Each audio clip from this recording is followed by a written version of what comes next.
Hello, my name is Tom Hoppa. I'm talent buyer for BottleRock Napa Valley. And today we have two very special guests joining us all the way from New York, Gracie and Clyde Lawrence, the brother and sister duo from the band Lawrence. And they'll be performing at the Jam Cellars main stage at BottleRock on Friday, September 3rd. Hello, Gracie. Hello, Clyde. How are you guys doing today? Hi. Thank you. Hi. We're good. How are you doing? Doing very well. Very well, thank you. So thanks for joining us. We're very excited to have you. Uh, would you mind giving our viewers a chance to learn a little bit about Lawrence? Where did your musical ambitions begin, and how were you able to take that and turn it into something so big? Yeah, Um, so uh, go. Gracie and I are siblings, so we grew up together playing tons of music, hanging out, just like all kinds of different creative stuff together since we were really, really little kids. We've always made music together. And then Lawrence has now turned into an eight-piece band with a full horn section. And what's really awesome is that every single one of the other six guys in the band, in addition to Gracie and I, are really just like friends of ours from different points in childhood. One of the guys in the band is one of our best friends since we were like 5 or 6 years old. One of them is someone that I met in middle school. The other four guys are guys that I met in college. None of them were sort of like hired gun musician types. So it really is this like fun party of family and friends that we've been touring together for years now. And yeah, so we've kind of, it was never really like this one moment of, oh, we have this ambition to be a band, like let's snap a finger and do it. It was more just like Gracie and I have always been doing it, dating back to playing shows for our family in our living room or at school talent shows and things like that, and then playing parties at college. It just kind of slowly sort of ballooned into this thing where now all of a sudden Gracie and I and our six best friends are just on the road playing headline shows and festivals around the world. That's very, very cool. It's super rare also that something like that starts at such a young age and then blossoms into something so big, later on in life. It's pretty awesome. Thank you. Gracie, what would you say how would you describe Lawrence musically, and what would you say are your most influential musical influences? Um, we say that we're a soul pop band. As Clyde said, there's a lot of people in the band. It's an eight-piece band, so it's a lot of sound, a lot of energy. Um, and I think our main musical influences are mostly artists that our parents showed us that they were fans of when they were younger, and so it's a lot of like 60s and 70s artists and some classic rock like Beatles, The Who, those kinds of bands, and then like a lot of Motown, Stevie Wonder, Aretha Franklin. Yeah, so we run the gamut of soul artists, classic rock, and then a lot of modern artists that we really love, like John Bellion, who actually executive produced our whole album.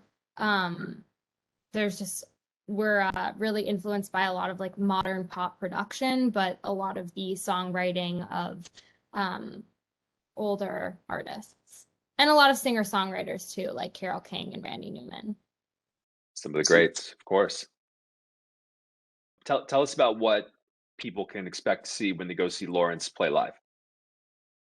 Yeah, it's really high energy, really fun. I think that a lot of artists these days um, are focused on putting on a show that is very dramatic, but is from a musical standpoint a little bit more predetermined as far as a lot of tracks, everything's to a click, that sort of thing.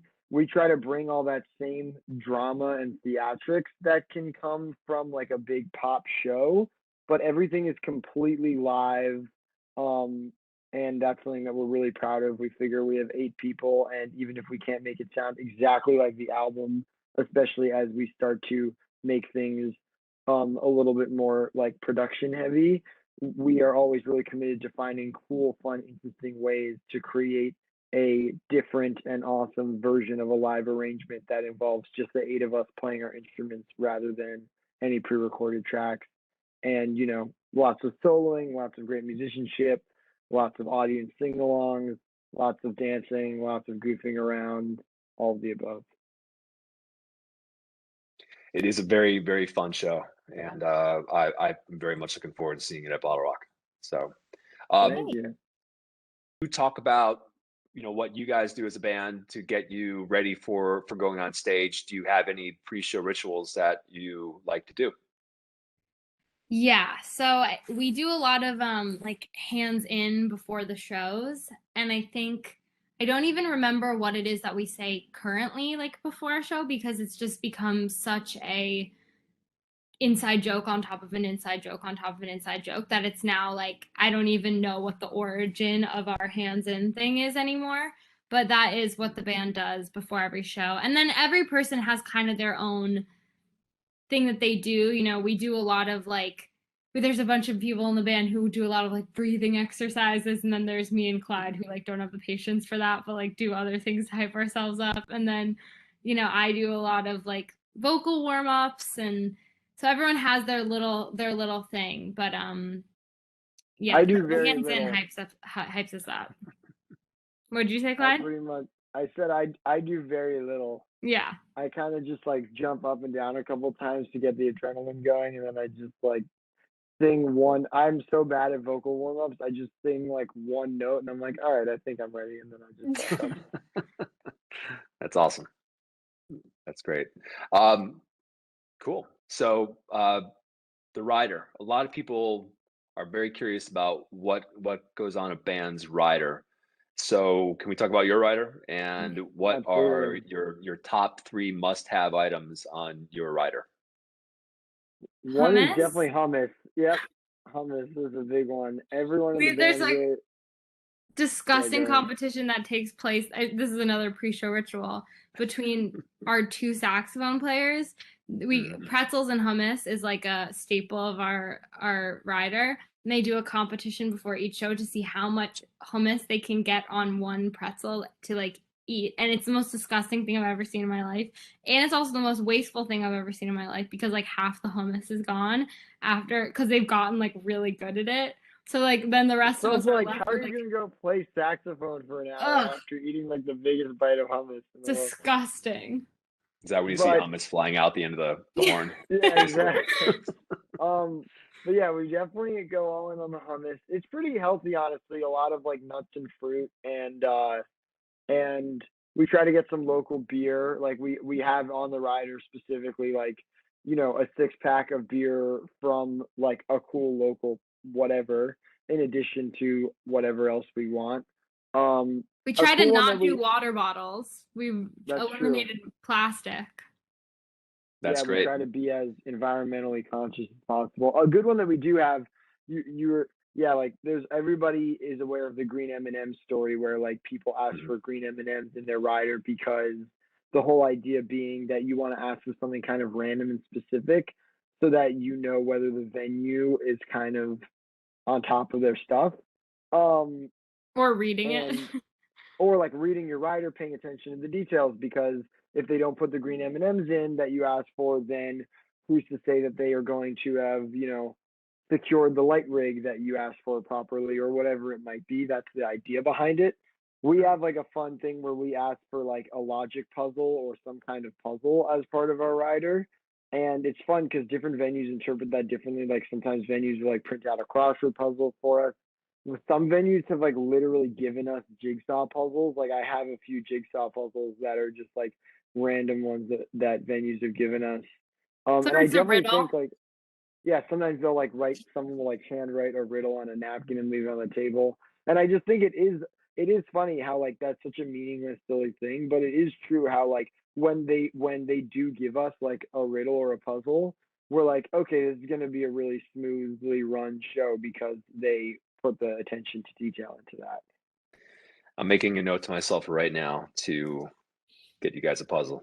Oh yeah, So look forward to that one. Clyde It's will gonna be fun. solve it. exactly. Like he Yeah, will spend the we'll rest of the solve it. Give festival us the figuring hardest it out. word you got. Yeah. Okay, great. Moving on to the next question is dream collaboration. If you guys could choose any artist we'll do this as a two-part question.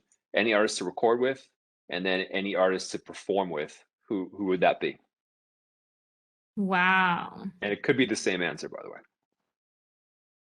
And this is not a riddle. I would say, yeah, you go. I'm still thinking. I'm not sure who I'd want to record with.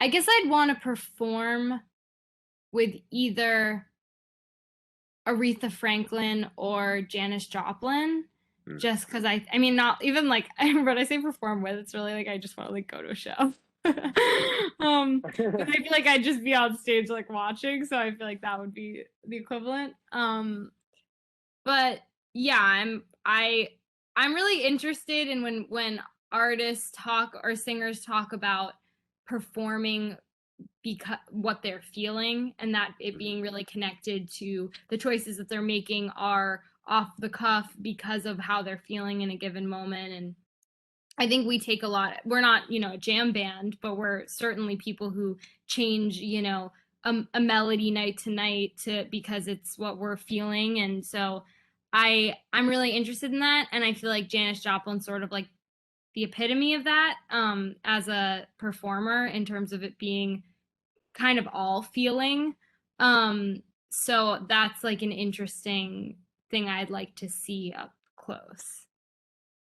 I don't know about For me, recording. weirdly, the two names, I mean, I really don't know who I would. I mean, there's so many obvious like legends like Paul McCartney or Stevie Wonder or whatever it is. Weirdly, the two names that popped into my head right now were Elton John and Bruno Mars.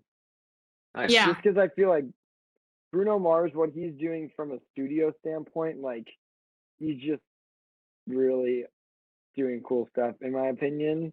Like getting in the studio with him would be really, really cool. And then yeah, like live, I don't know, just like I think probably if I could like have two grand pianos and get to like play and sing with Elton John, that would probably be like the single coolest thing that could happen in my life.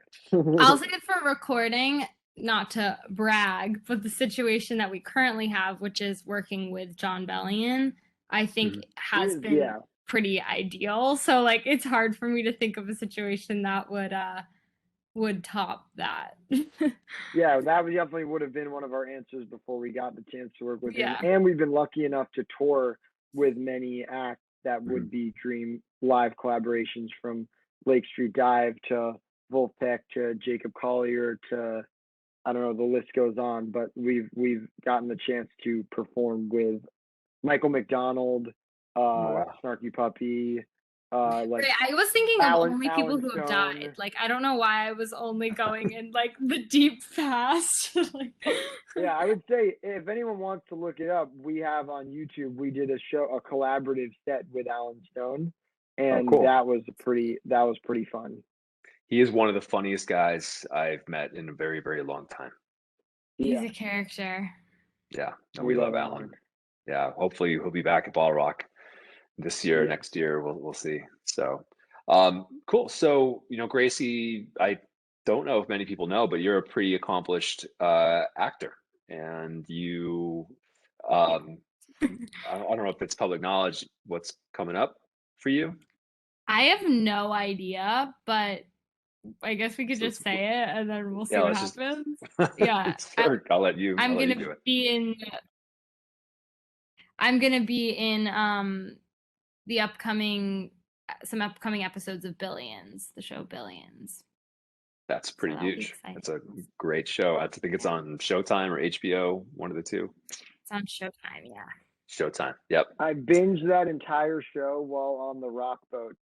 If anyone watching this has been on the rock boat, I didn't know that. All of Billions on the rock boat. Yeah, like in my tiny little cabin at night. That's I just so funny. watched like a season a night, like after going through a whole day of rock boat festivities. It's really funny. That's awesome. Well, that's a great show, and wish you a lot of luck with that one. It's going to be. I'm a big fan of that show, so that'll be cool to see.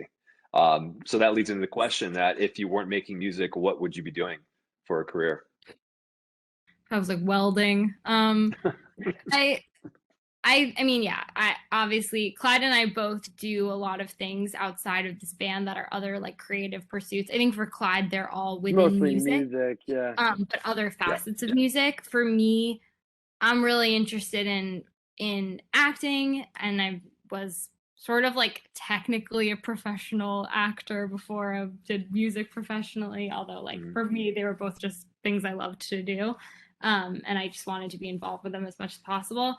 But I'm really interested in writing, and I, in many forms. And Clyde and I obviously write the music for Lawrence, and we're interested in writing music for musicals, and I'm interested in writing in other formats too. So, it all sort of lives in that world. I would not be a good doctor or anything that required actual I responsibility. think I would probably do something entirely outside of it. Like, I think I could be into being like a scientist or something like that. I'd probably say, actually, I think I'd be a professional Settlers of Catan player. That would be my chosen path.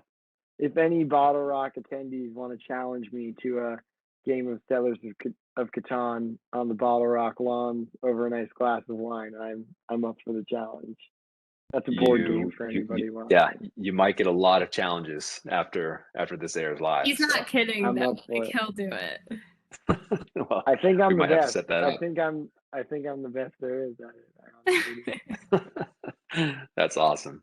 All right. Well, we're gonna play a little game now. It's called Would You Rather, and we're gonna give you a list of questions and just kind of talk about the first thing that comes to your mind here. Okay. So, would you rather be in Napa in the summer or in the fall? I think we got to say fall because we're basically going to be there in the fall. And yeah, I mean, I think in general also Clyde and I are more fall kind of people than summer people. So I'd rather be at an outdoor festival in the fall than in the summer. So I'll say fall. Good choice. Good choice. Yeah, harvest season's in the fall here in Napa. It's one of the best times of the year to be here. Indian summer for months on end, and beautiful weather. So That sounds hopefully perfect. we get all that at BottleRock. Okay, question 2. Would you rather stomp grapes or pick grapes? Stomp. Stomp, yeah, that sounds fun. I'm short. I mean, I don't know how high grapes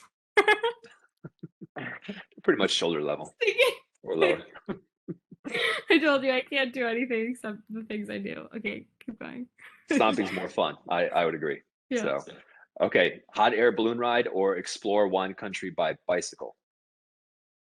Hot air balloon. Probably the hot air balloon. Bicycle sounds. I haven't really exercised in far too long to pick the bicycle option. Well, they have the electric bikes now, so you may have to, Oh, okay. pedal. I still think hot air balloon sounds pretty good to me. Yeah, hot air balloon ride in Napa is. I don't think I've It's ever been. I've amazing. never been on a hot air balloon. Maybe we'll have to do that when we're there. We know a few people. So, okay, sushi or wood fire pizza? Wow. Really depends on the day. Right now, I'm more in the mood for the pizza, to be honest. But I think different day, I'd have a different answer. I'm gonna say I'm more in the mood for the sushi, and I think that Clyde would have said sushi, except that I know he ate sushi the other night, and I didn't. I ate pasta. So I think that this is a little bit of a circumstantial question. Yeah, true. It's an unfair question. Unfair. I'm all freaked out. Here's another unfair question: tacos or burritos? Burritos. Dogs or Tacos, cats? I don't like how they're open. Right, the messiness, but I like tacos because you can have you get multiple. Like you're never gonna get one taco. That's a good and point. That's a good point. Some variability in even the taco itself. Corn, flour. There's a lot of options. It's all about the bite. The best bite possible. Yeah. Dogs or cats? We're allergic to everything, but I'll say I'm dogs. gonna say dogs.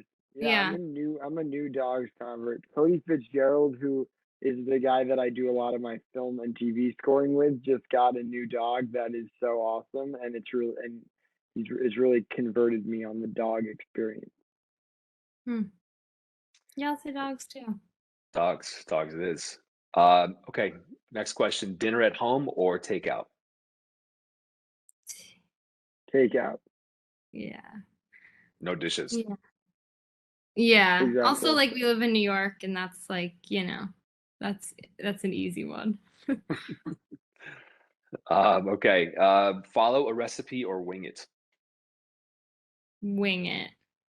I'd say follow a recipe. That is kind of a difference between us, I think. Yeah, I would kind of just vibe it out. I'm Like a a big. little- I like to see the methodical thing in front of me. Yeah. That's the scientist in you, Clyde. Yeah. I don't have Exactly. patience. You think they made the COVID vaccine by winging it? If I were there, Yeah. I hope not. Okay, red wine or white wine?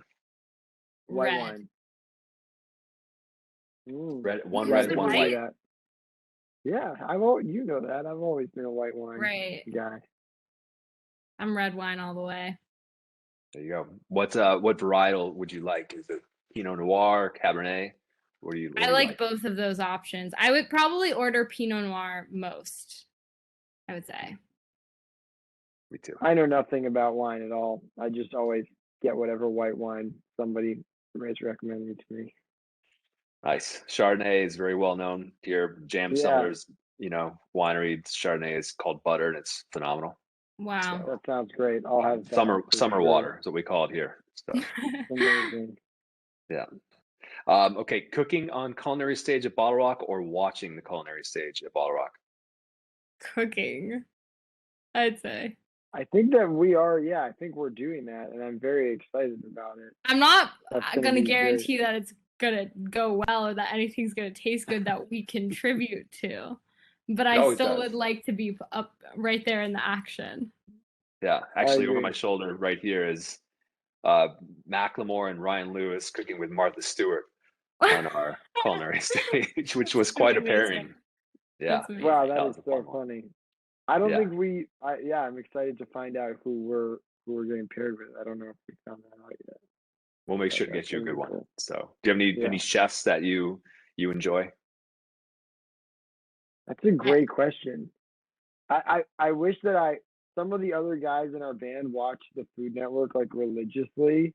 And I was just gonna say, whenever because I'm at Clyde and their I used to house, watch Top Chef all the time, Tom Colicchio. that's true. There you go. Right. If there's one thing I can Yeah, we did used guarantee, to watch it's a lot of that Top Chef. we'll definitely do a lot of yes chef. Like I got that down. Awesome. All the lingo, Yes, chef. we've got that down. Note to self: call Tom Colicchio. Right. All right, and then final question: full band show or acoustic show? Full band. Full band, always. We try to Got the pack horn the section. 8-piece band into any situation that we can, for sure. Awesome. Well, this has been really great, you guys. Thanks so much for joining us. Your new album is coming out on July 23rd. It's called Hotel TV. I'm very excited to hear it, and I'm sure that everybody else is excited to hear it also. Your first single, called Don't Lose Sight, is going to be coming out soon as well. New video. Do you want to talk about your new The video? song is already the video out. came out Oh, today. great. And the video Awesome. just came out today, and that's why I have this right here to bust out. Oh, she's That's frozen amazing. You guys again. literally just Oh, froze there we right go. when I did it, and I was like, "Oh, this Well, is so you froze sad." when you they were putting it don't on, so It was like That a was great. reveal. Well, thank you so much for joining us. We very much look forward to having you in Napa at BottleRock.